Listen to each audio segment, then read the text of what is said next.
Well, thank you guys. First of all, just for having me. You guys, this community is one of the biggest reasons that we do research is to share it broadly. And yeah, we publish a lot in the scientific literature, but really the biggest reward comes from sharing it with people who are passionate and do this for um, not just for a living, but with their own time. And so I really appreciate everything that ACS does to help foster conservation of the oceans and our appreciation for these animals. And I'm just grateful I get to work with them and I get to work with a lot of you guys and just have you guys as friends. So this will be a fun one. It will not take 2 hours, as best as I know, but yeah, let's get started with this. So let me just make sure. Okay, hopefully everybody can see this. I'm going to keep going unless somebody says to stop or see otherwise. Um, like Dareth said, I'm going to talk tonight about Antarctic minke whales. I think we've kind of beat the horse on humpback whales and their behavior and behavioral ecology quite a bit, and it's time to kind of shine a light on some of the other cetaceans out there that we are just learning a little bit about now. And so what I want to do is talk tonight about some insights onto the behavior of a very poorly studied cetacean, the Antarctic minke whale. It's a very common animal, but it's a very poorly studied one to date. First off, I want to sort of make note that the research that I'm going to talk about tonight is largely funded by grants from the National Science Foundation, as well as WWF and the International Whaling Commission's Southern Ocean Research Partnership, and a whole host of collaborators and contributors from around the world, literally.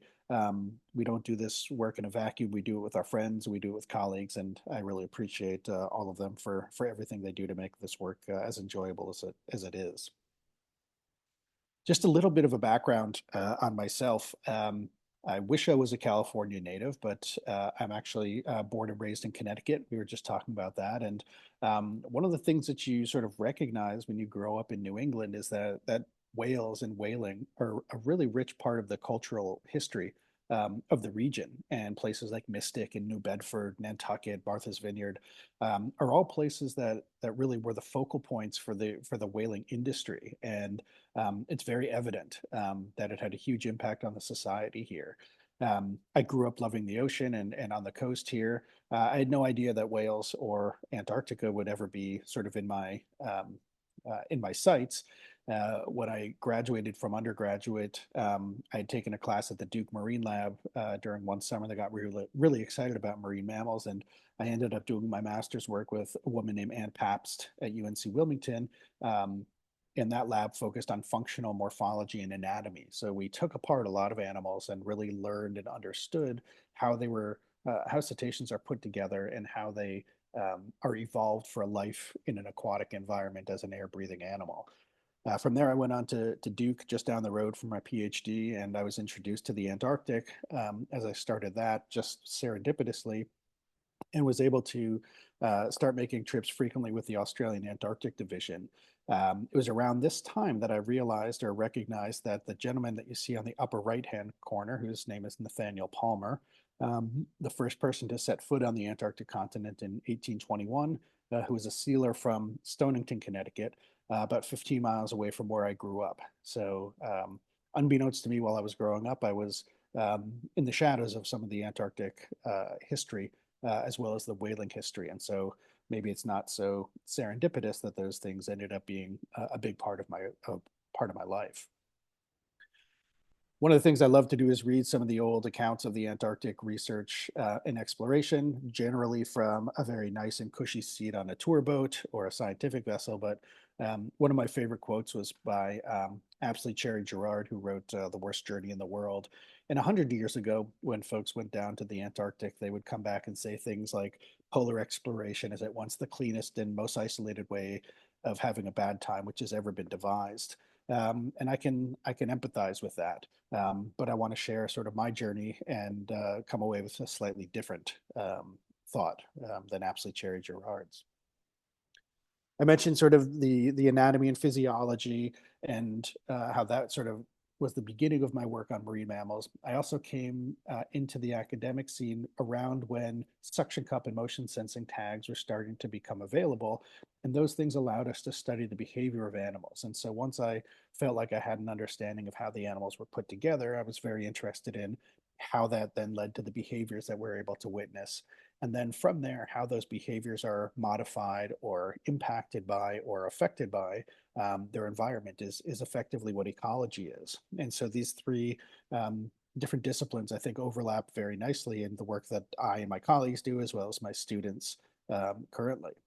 And in order to do this with animals that spend the majority of their lives underwater and completely in water, we need new technology, and we need standardized technology and things that we can rely on that tell us about how the animals are using their environment, but also just what the environment is around them.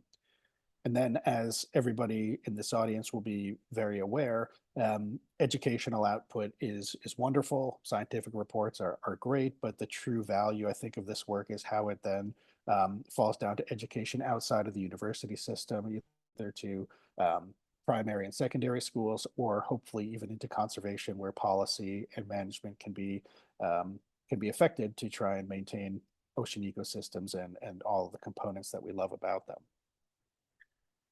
And so what I'm going to do tonight is talk about whales and how I think whales are a very good indicator of ocean health, and how we can think about them as not being isolated in their environment, but a very critical component of those environments. So who are minke whales? I've circled them here on this wonderful image of whales of the world. They kind of get lost in the mix among the baleen whales because they're typically going to be the smallest baleen whale that you see. They're also the most numerous. They tend to live in sea ice, at least the Antarctic species. They make really strange sounds, and the one sound that's really been ascribed to them before we started working on them in a dedicated way was called the bioduck, because it sounded like a duck call. Very little was known about their behavior because they were hard to work with and hard to find. They've been the subject of scientific whaling or harvesting in the Antarctic for about 20 years. Luckily, that has stopped in the last handful of years as well. And because they have a habitat that is quite ephemeral and linked to polar environments, they may be severely affected by climate change. So they could be a very good indicator of how changes in the environment are going to impact other parts of that ecosystem.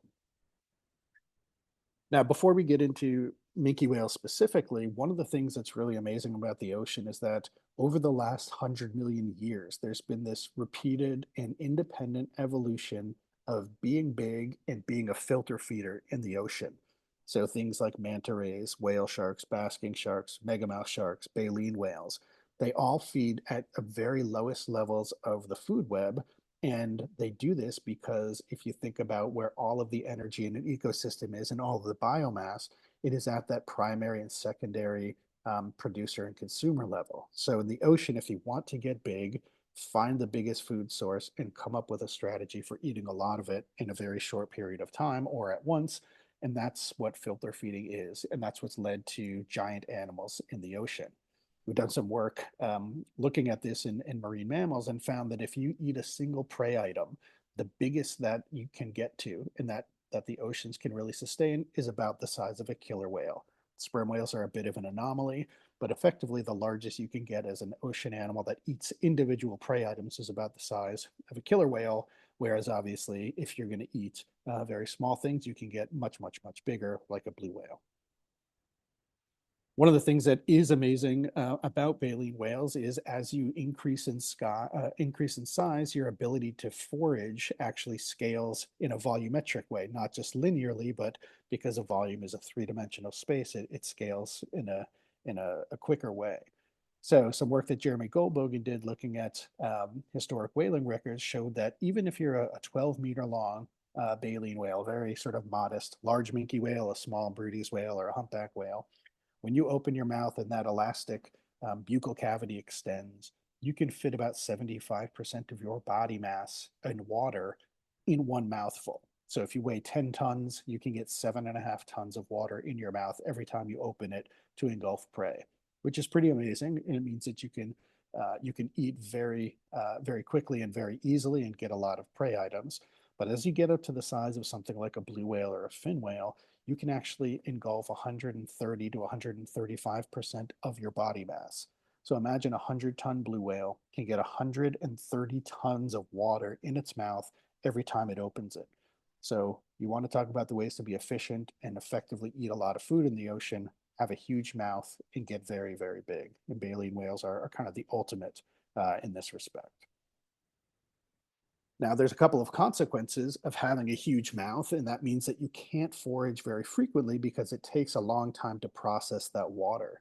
So what we have here on these two axes, the dots represent minke, humpback, fin, and blue whales, and the orange numbers that you see, or the orange lines, are the maximum number of lunges that we've been able to observe on a dive from suction cup tags.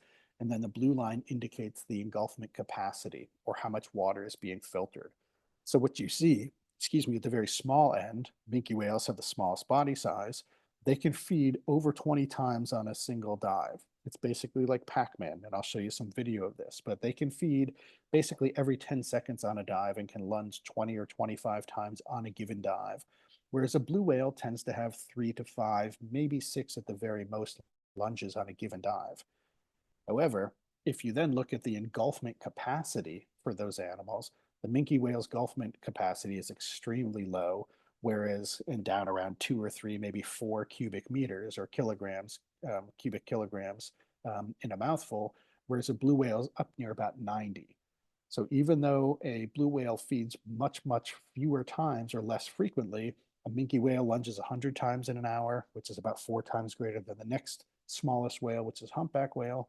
Minke whale's filtration rate is about 16 times less than a blue whale. So a minke whale has to lunge 16 times just to get the same amount of water filtered out as a blue whale does one time. And that's the effect of being large. But being small, you do have some other advantages and hopefully some things we've learned along the way about them. So in order to study these animals, especially in a remote area like the Antarctic, we rely on a range of tools to study and monitor these whales, from satellites to give us information on remote sensing, to drones like this image of a humpback whale to allow us to measure the animals and look at individual identity and body condition. We obviously use tags to study their underwater movement. More and more, we're using biopsy samples to get measures of health, of stress, of physiological parameters like pregnancy, and a suite of different things that we have to utilize if we really want to understand these animals.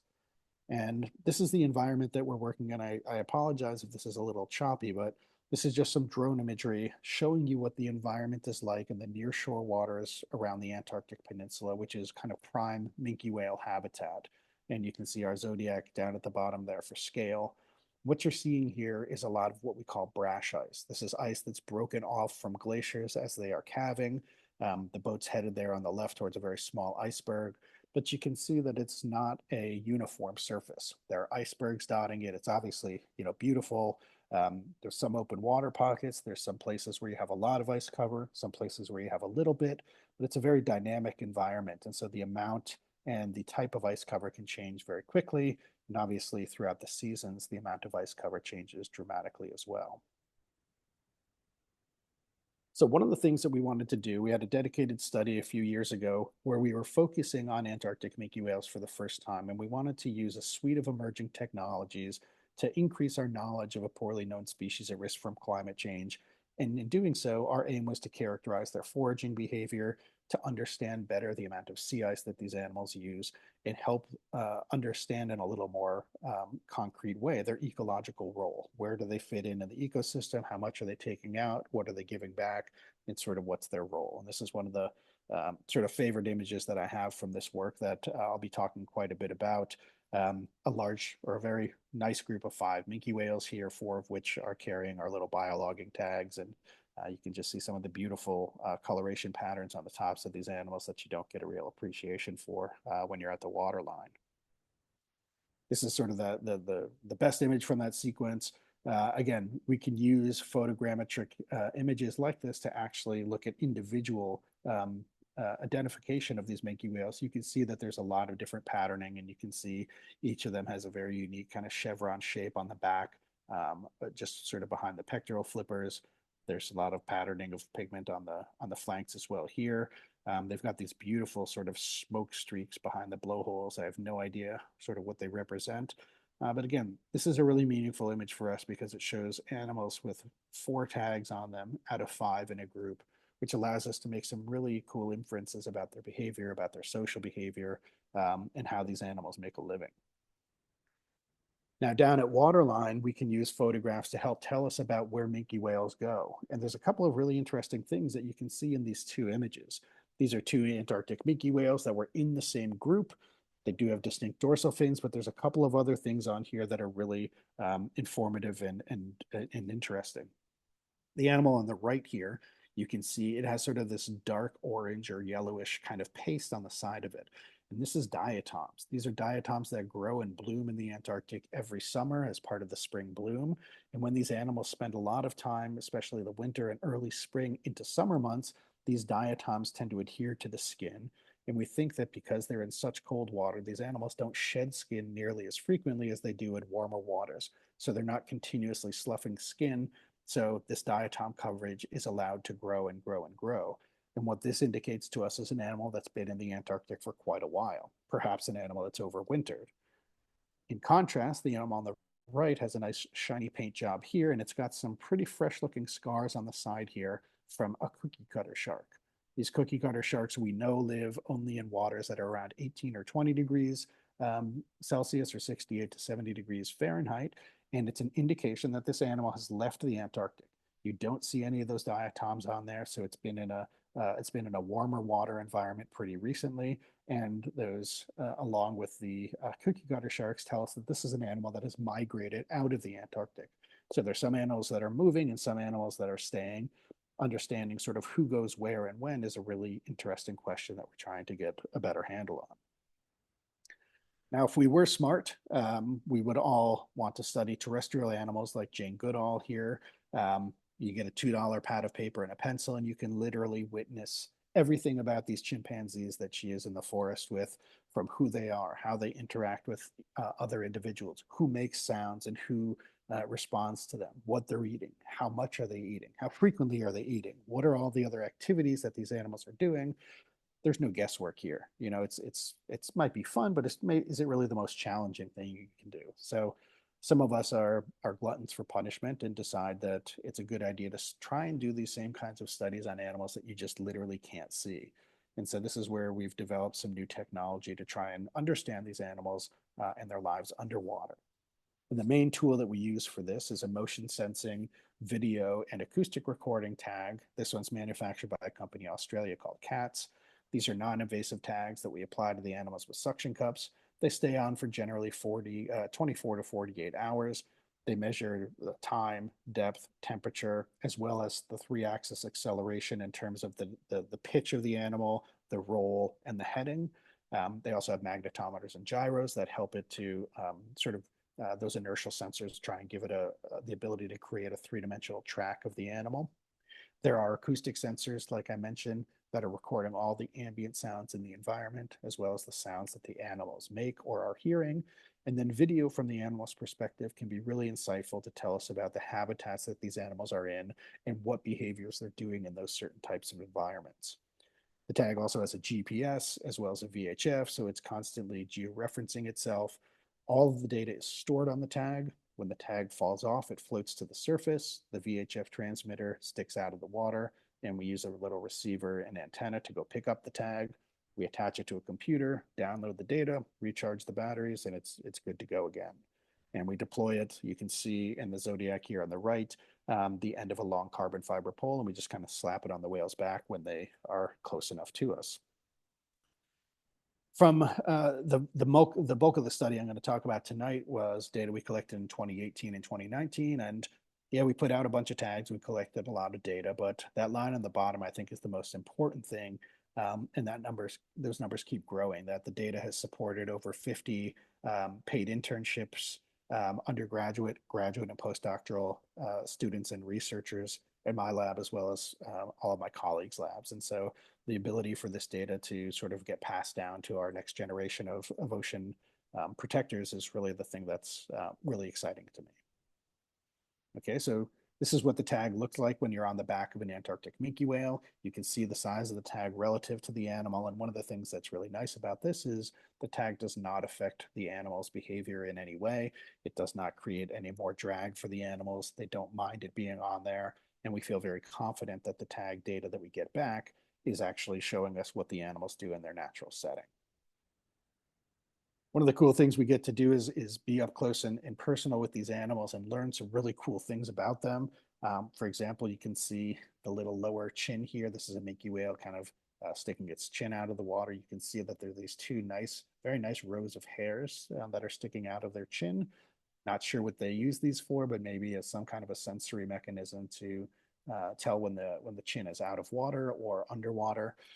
We just published a paper recently where Colleen Reichmuth went through a whole bunch of images and sort of detailed where on the head and rostrum of these animals you do still see hairs. These do look like they have capacity to be innervated and actually produce something that can measure vibrations pretty nicely. So it could be functional hairs rather than just vestigial hairs. Okay, so here's us putting a tag on the whale. Minke whales, like I said, before we studied them, we really didn't have a lot of information on them. But once we started to dedicate time towards them, we found that they were really quite approachable. This is a tag getting stuck on the back of one here. They're quite curious. I'll show you some really lovely video of that and just really amazing little animals to work with that I think just the logistics of getting down there to try and work with them is the thing that's limited us in the past.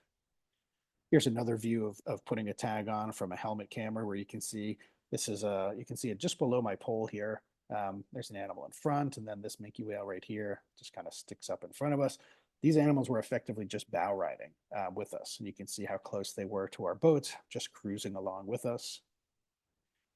And once the tags are on the animals, oh, this is a fun one. This is when you turn a tag on in the boat and it's just sitting there collecting video, and we're in this group of 5 or 6 minke whales. And I was like, you know what, screw it. Let's put on another tag here. We got a couple of them on. So this is sort of how the business end happens. My buddy Jeremy's passing me the tag.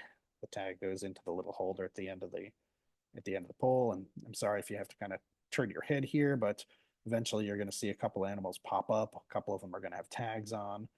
And then hopefully you'll see the tag go right on the back of an animal and things will get really calm really quickly. So here you can see there's a whale. Oh, that one's got a tag on it. We're going to let that one go. Oh, missed that one. Oh, yep, that guy's got a tag on it. Hopefully there's another one with us. I can see that one coming up right around here. So here we go. Whales up, tags on the back.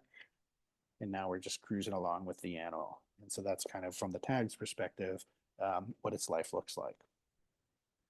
Some of the great things that we get from these tags, and this is sort of an image looking at all of the tracks of the whales. So this is 30 or 35 minke whales that were tagged.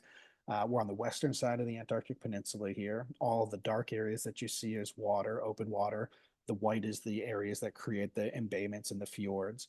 And each dot on here represents a dive by a tagged whale. The green dots represent where the tags were deployed. The gray dots are showing us where the animal was transiting or not foraging. And then every orange circle that you see on there is a feeding event.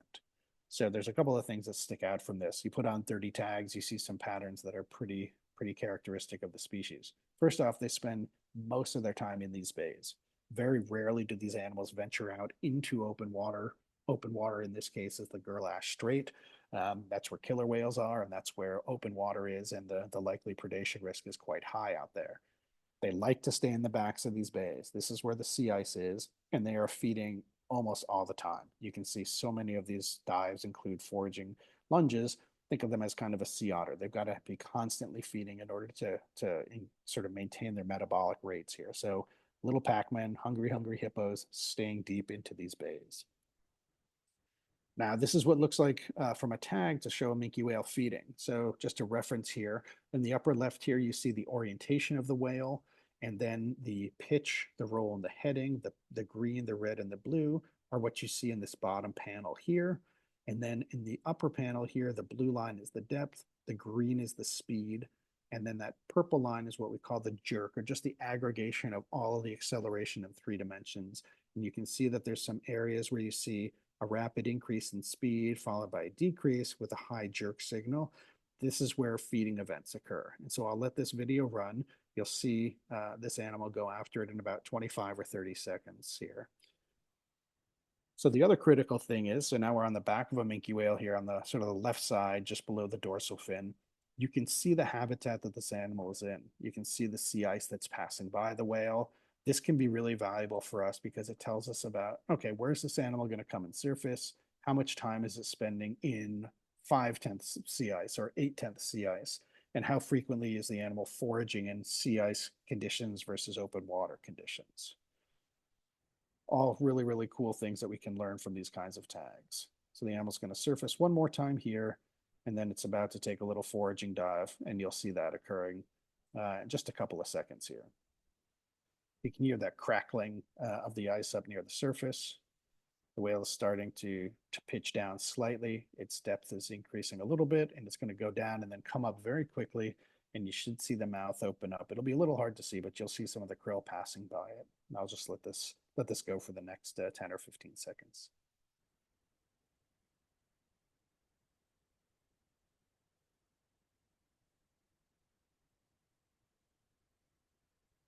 Speeding up, the mouth opens. You can see the krill that it did not catch kind of passing by the animal there. So a really great indication of a feeding lunge. We can say, oh, it occurred in 6 or 8/10 of sea ice. You do that 1,000 times, you get a little more information on the habitats that these animals are using. Another really cool video here. This is on the back of a tagged whale in a group of 3 or 4 other animals feeding. And so this one is taking video of its friends. There you can see that animal lunging very quickly.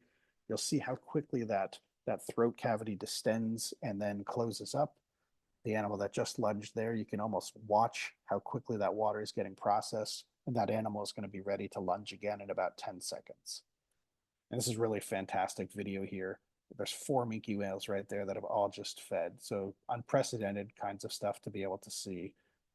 This group kind of foraging is something that we never knew existed before we put tags on these animals, and we could see sort of from their perspective what this feeding strategy looked like. So we have hundreds and hundreds of hours of this kind of stuff, and it is always phenomenal to look at and watch because they're all lunging in unison there. 3 animals feeding, 4 animals feeding all together. I guess 5 if you include the tagged whale. So really remarkable stuff about their social behavior, their alignment with one another, the synchronicity in their diving and foraging behavior too. So one of the really cool things that we were able to do with this tag data, not only to observe whether or not an animal was by itself or whether it was in a group, but we also could tell when an animal was foraging and non-foraging. And some of our colleagues, Carol and Casey, published this paper a couple of years ago. If you recall, I mentioned that before we started really working on them in earnest, we really could only ascribe a single vocalization to them, which was called the bioduck. But looking at our tag data and hundreds of hours of tag data, we actually were able to describe 4 new call types that we see in the acoustic records of these animals. They're called a downsweep, a rumble, a boom, and a growl. And because we have such good records from the tags, we can actually start to get at some of the context surrounding these different types of calls. And this image here on the right, one of our graduate students, Ryan Jones, put together. It allows us to sort of show you when each call is predominantly generated. So for example, nighttime is on the left, daytime is on the right, solo animals are on top, social animals are on the bottom, feeding is on the bottom, non-feeding is on the top. So the boom only occurs when animals are by themselves during nighttime, whereas a downsweep is something that only occurs when animals are by themselves, not feeding during daytime. That's in opposition to the growl. The growl occurs only in group settings when you have multiple animals together, but can be when you're feeding or non-feeding, whereas the rumble occurs only during feeding bouts, but it can be animals that are by themselves or in groups.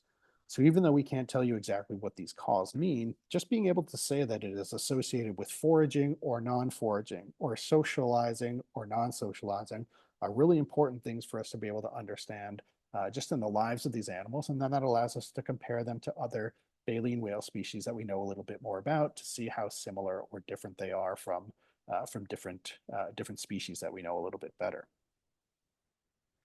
Okay, one of the other, or just a couple of other kind of cool videos that we see minke whales here. Um, this is a minke whale getting a little curious. Not a prey item, but we see a lot of these jellyfish in the Antarctic. This is one that's just literally going to put it on its rostrum and start playing around with it. You can see the tentacles start to wrap around on the body and actually start leaving some marks in it.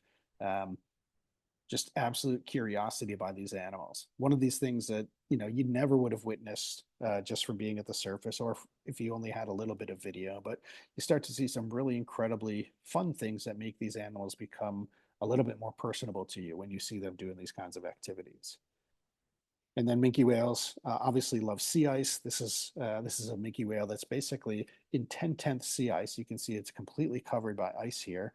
And this animal is just going to find itself a nice little pocket in the ice. And sorry for the sound there. The tag's getting jostled by some ice.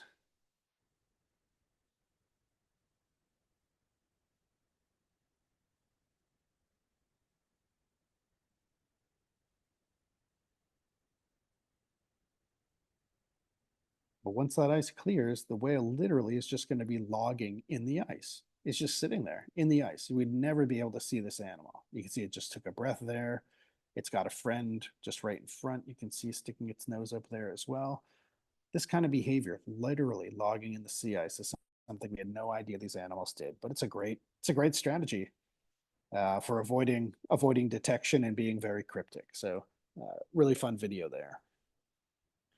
Okay, now one of the really cool things we were able to do, and this was done by a couple of undergraduates in our lab, was they went through every video that we had, and every time the whale came to the surface, they were able to do a little screen capture of what the surface environment looked like, and they estimated the amount of sea ice that was at the surface when that animal arrived there.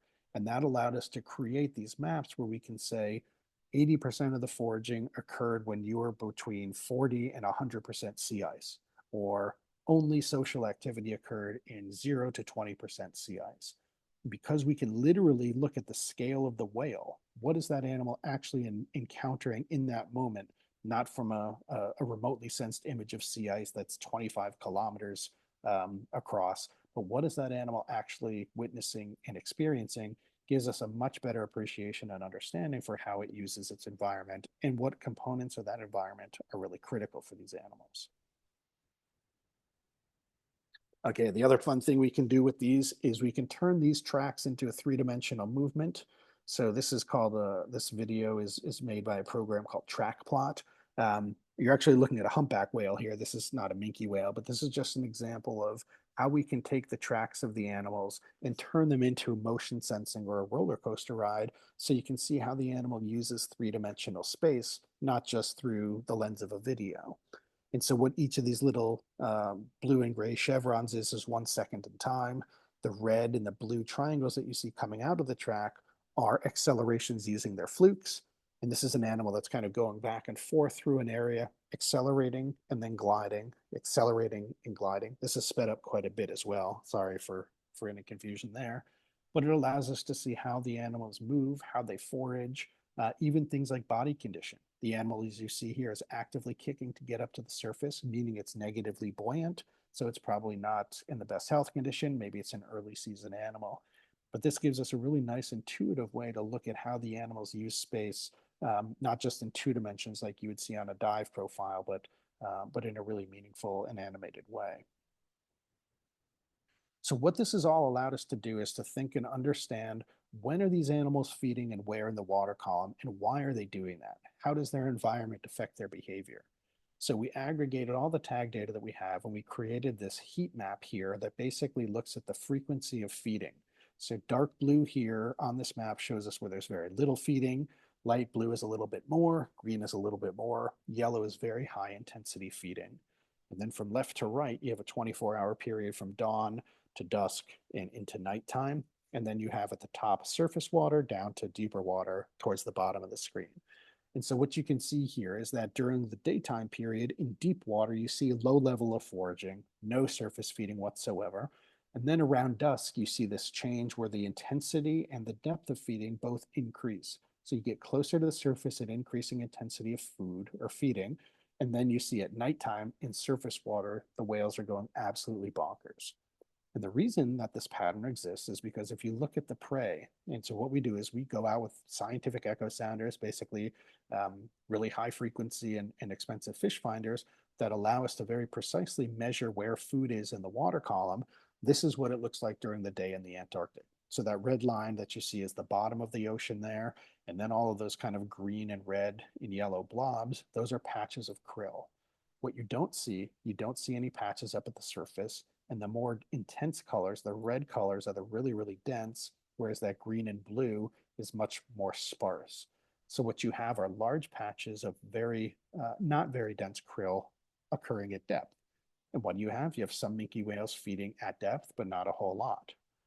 In contrast, what you think about what the prey looks like at night, that prey has basically coalesced into smaller, much more densely aggregated patches that are much closer to the surface, and the whales are starting to feed and go absolutely bonkers.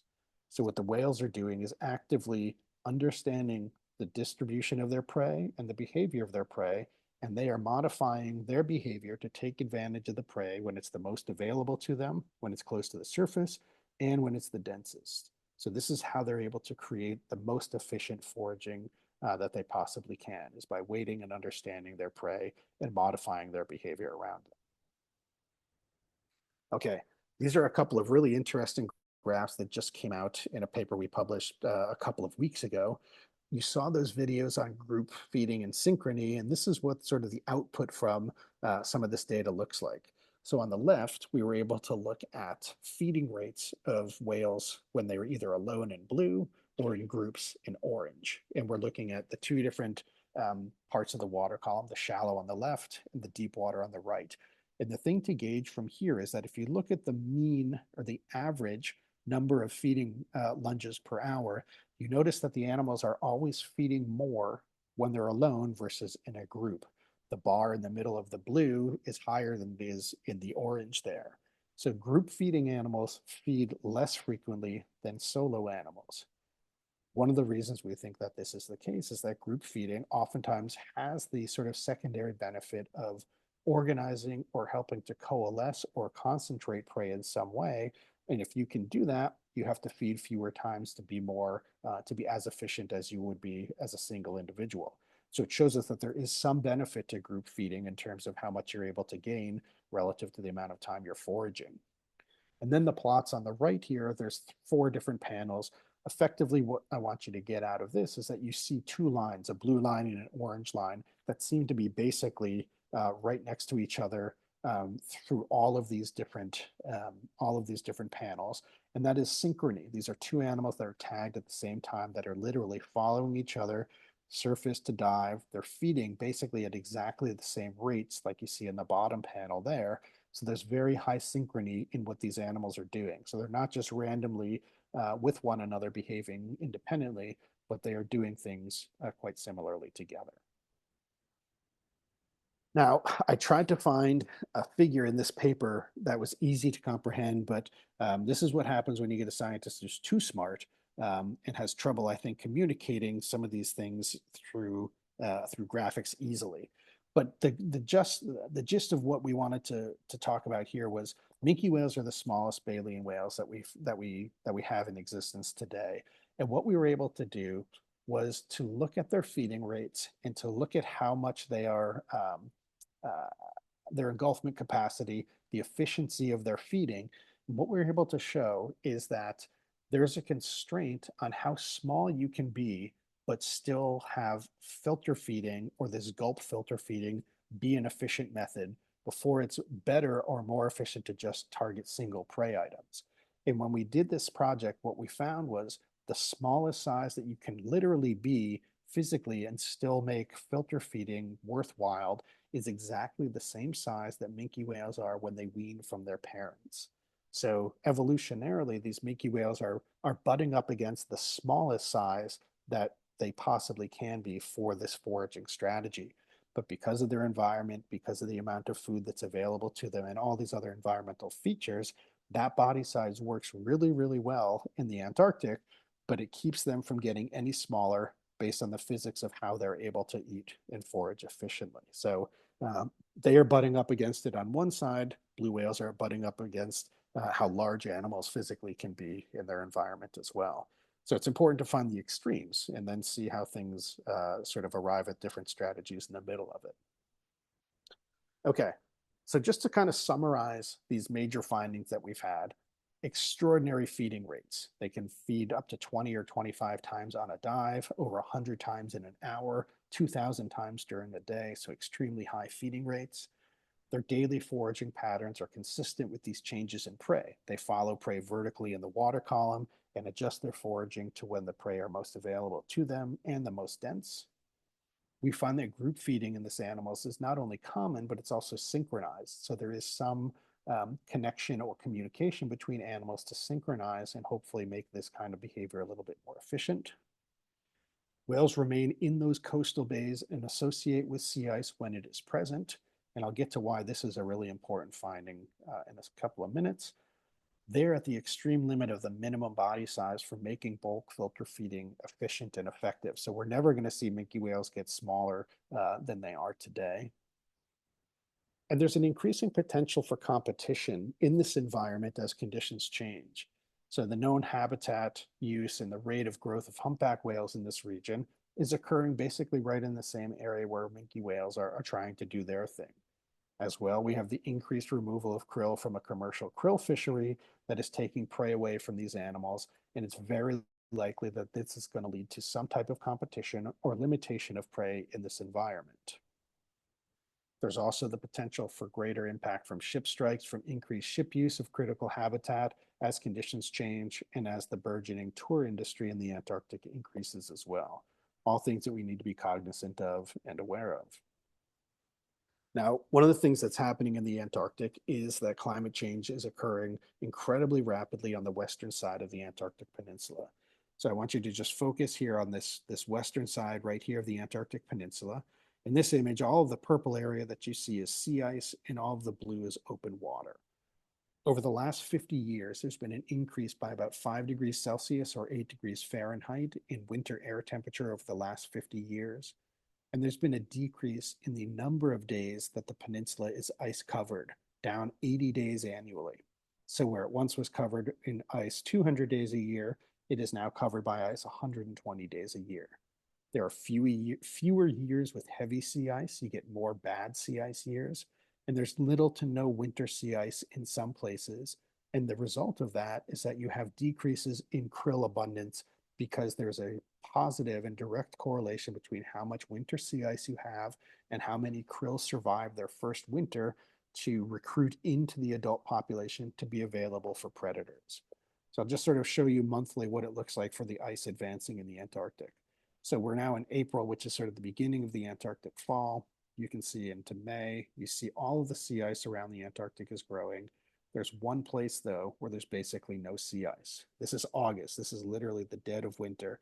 And you can still see that that area around the Antarctic Peninsula, there's basically no sea ice there. One place where that is occurring, and one of the places with the highest amount of krill density on the planet. So things are happening there very, very quickly. And understanding these animals is of great importance if we want to manage and protect this area. Now, I mentioned this affinity for sea ice. How long does that last? Does that last through the winter? Well, we put out a number of satellite tags in 2014, and there were 3 tags that lasted a couple hundred days into the Antarctic winter. And so each one of these, the red, the blue, and the green, are 3 different minke whales. They were all tagged in the same bay in the same day. And you can see they literally go in 3 different directions. So the animal in red stayed coastally along the Antarctic Peninsula and then moved north, and then it went into the Weddell Sea.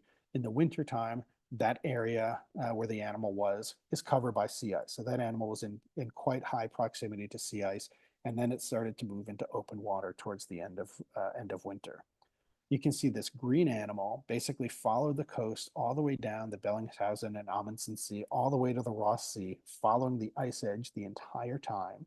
And then when winter came, that animal skedaddled and basically went up into the middle of the Pacific Ocean. And then the animal in blue, you can see here, that animal stayed much more coastally to the western side of the Antarctic Peninsula for a very long time. and then it made a beeline north, and then you can see it actually turned around and started coming back to the Antarctic. So clearly part of its migration pattern.